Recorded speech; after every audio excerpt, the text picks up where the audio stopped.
Taigi, piešiukas šį kartą parodys, kaip nupiešti kiaulę.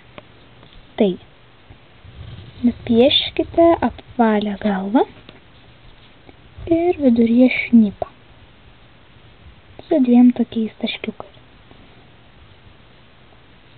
Burnytę, akytes,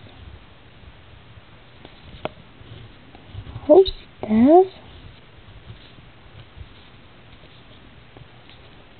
tada kūnelį. Kūno pėles pieškite su tokiais dviem trikampiukais.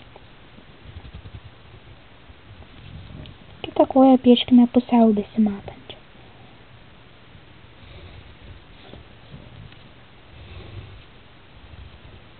Pieškime štai tokią užpakalinę koją. Ją sujunkime su užpakaliuku. Kitą koją pieškime truputį trumpesnę, vos matančią. Kad atrodytų iš tikrųjų, kad ji yra tolimesnė. Taigi piešime riestą ir mažą. Štai kokia graži kiaulė. Dabar galite ją nuspalvinti.